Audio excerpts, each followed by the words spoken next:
Now, I'm going to show you how to turn this portrait image to a landscape image that looks like this. Now, this is a procedure, Photoshop and camera raw. So we're going to just get straight into Photoshop. So now, as you have here, you have this image in its portrait form. So I want to expand it and give it room and then make it a landscape picture for any reason. So now I'm going to duplicate my layer first. So layer duplicated, just duplicate my layer, and then I have to give it border before I take it to camera raw for the finishing touches. So I'm going to pick my crop tool. As you can see here, crop tool picked. Then I'll just go and I'll go any extent I want. So I can just maybe pick 4x5 and then switch it 5x7 or 5x4. Then move this to the range I want. So just spread it up, take it up to this extent. So as you can see, I will centralize my image, Now it has borders now and it's connected. As you can see, the border from the top, the border under, and the border by the sides. Now I'll duplicate this layer again, Ctrl Shift Alternate E, and I have another empty layer.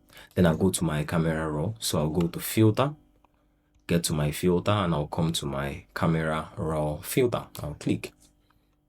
Now I have my camera raw filter. As you can see, these borders are all present. The first thing I'm going to do is to come and fill up these top areas because it will start making decisions from this top and the bottom. So I'll come to this place where you have your remove and then show that you have your use generative AI and then detect object is turned off. So I'll come, open up my brush, and I will roll through. This goes up, this goes up, this goes up. And then I'll come down, same way, under here. This goes like this, round. You can do this independently or do it at the same time. So I'll click remove. Once I click remove, it will analyze and make a decision based on what the environment has. It can make a decision outside what the environment looks like.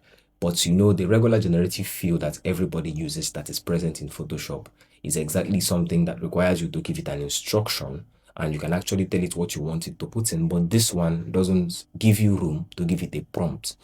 It is a place where it makes a decision from environmental factors.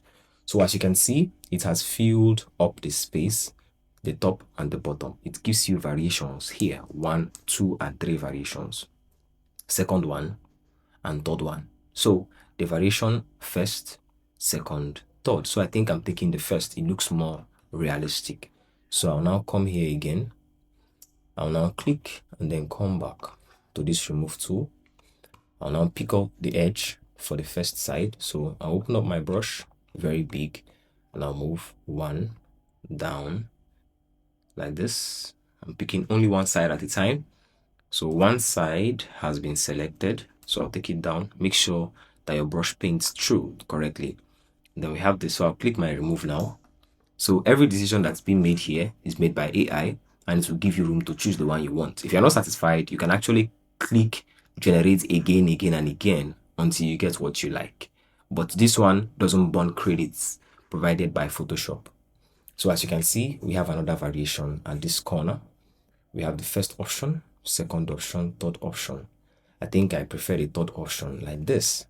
Now I can go to another one. So I'll come to this other side, take my brush, go around on this side, go around again, around this place. As you can see, you go around, paint, ensure you paint correctly and let it enter the way you want. As you can see, the border has been selected. As you can see, this mask showing you what you need to see. So let's click remove and see what happens.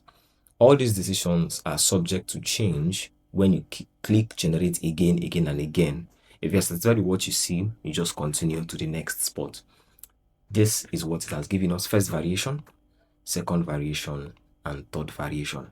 So I don't really like what I'm seeing. I'll click delete. As you can see here, delete selected spot. I'll delete it. I'll come again. I'll brush like this. Go around this way. Go around again. As you can see, this. I'll go around. Once I'm okay, I'll click generate again. As you can see, this has given us the option we want. So we have first variation, second variation, and third variation. So anyone you like, you make your decision around it. So this is a way to expand your portrait image to a landscape image in Photoshop. Let me come and cover up this down part which I didn't select correctly. So I'll come down here, go this way like this, and then I'll click remove. Now I've actually corrected the way the ground looks for first one, second variation, and third variation. It looks almost the same for the floor. So this is what we've been able to turn our image to. So we click OK. As you can see, this is what we had. This is what we have. This is what we had. This is what we have. So this is the potential of the remove tool in Camera Raw. It is not just there for you to remove an object that you don't like in your frame. It's also there for you to take your time and create new variations if you want to expand an image. It's not just available to turn an image from a portrait to a landscape. You can still keep expanding the borders of a portrait image until you are satisfied. It gives you multiple options.